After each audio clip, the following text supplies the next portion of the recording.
Olá, estudantes do sétimo ano. Eu sou o professor Gustavo. Essa é mais uma aula de língua portuguesa e hoje nós vamos revisar frase, oração e período e vamos iniciar um novo conteúdo que é muito simples, que é a ambiguidade. Trabalharemos a ambiguidade essa semana e a próxima também. Para casa, foi para vocês o material colecionado pelos professores de língua portuguesa, foi uma atividade sobre frase, oração e período. Ela será solicitada para vocês essa semana, onde eu encaminharei a proposta da atividade para que possa ser feita.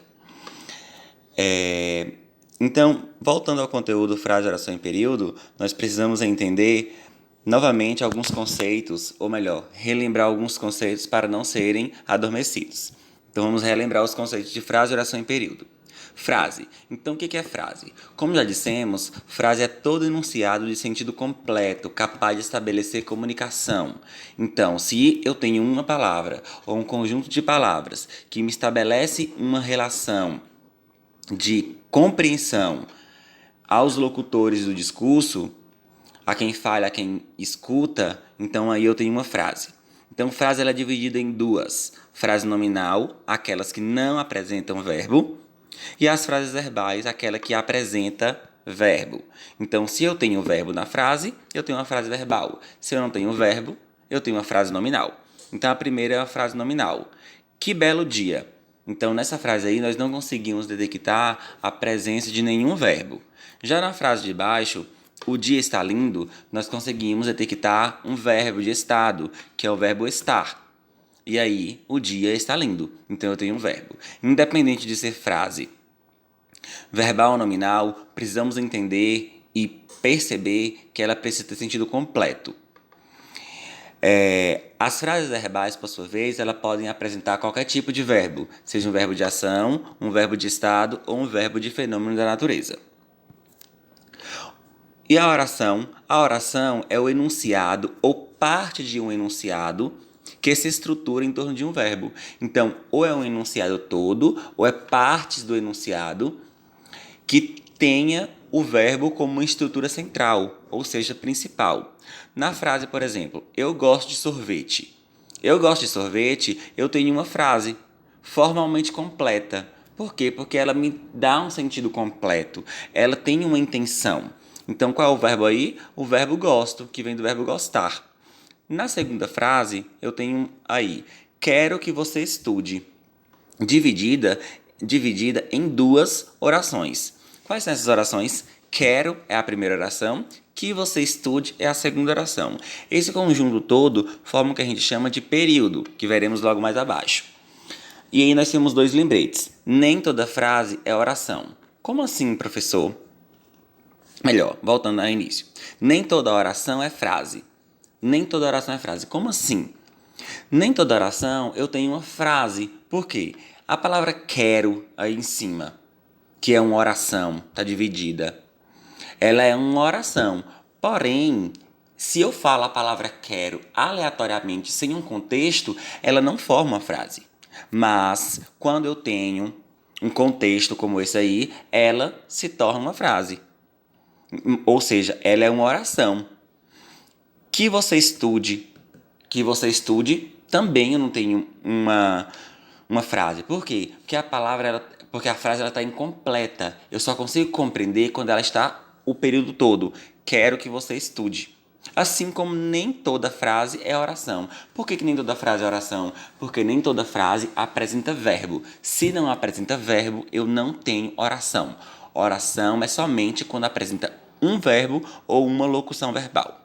E o período é uma frase organizada por uma ou várias orações.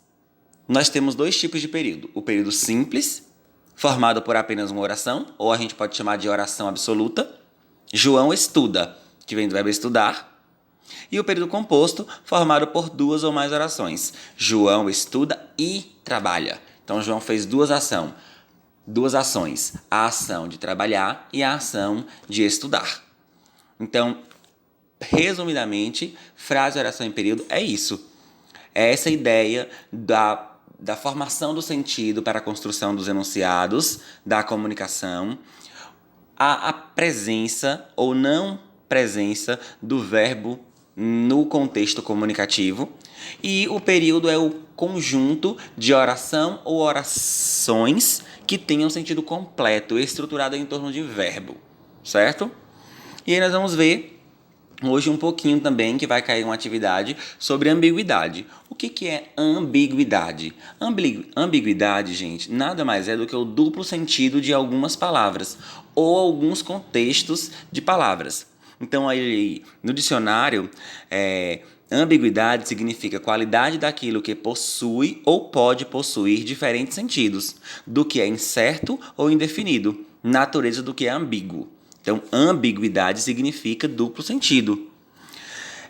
Duplicidade de sentidos, característica de alguns termos, expressões, sentenças que expressam mais de uma acepção ou entendimento possível.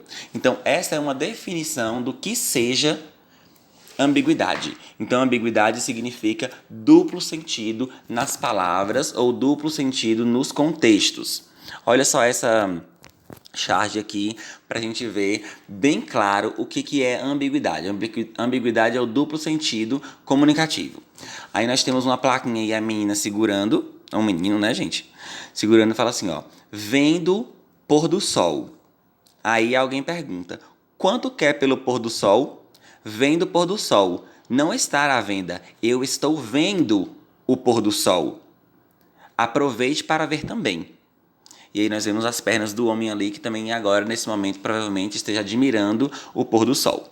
Então aí nós conseguimos observar que a comunicação ela ficou um pouco confusa por parte do homem, porque ele entendeu que a criança estava vendendo o pôr do sol e não vendo. Então a ação do vendo, o verbo ali vendo, pode ser de ver, de visão, ou de vender alguma coisa. No caso, a criança estava observando o pôr do sol. E aí, dependendo da situação, a ambiguidade ela pode ser um recurso linguístico para ajudar, mas dependendo da situação, a ambiguidade ela pode ser algo ruim para a compreensão. Nesse caso aí, como é que a gente poderia desfazer essa ambiguidade? Eu poderia colocar admirando o pôr do sol, observando o pôr do sol, para me tirar a ambiguidade se fosse o caso. Tem algumas situações, igual eu vou mostrar para vocês na aula que vem, um slide bem interessante, bem cômico sobre a ambiguidade, que a ambiguidade ela pode ser um recurso linguístico, um recurso para chamar atenção, despertar humor. Em alguns casos como este ou outros, pode ser um prejuízo para a comunicação, mas também pode ser um recurso. Depende muito da minha escrita, da minha intenção, do que eu estou falando, com quem eu estou falando, para quem seja. Certo? Então, espero que tenham compreendido um pouco do assunto. Estou disponível para tirar as dúvidas de vocês e qualquer coisa pode entrar em contato comigo pelo WhatsApp no momento das nossas aulas ou em outro momento que achar oportuno. Um abraço, fiquem todos com Deus.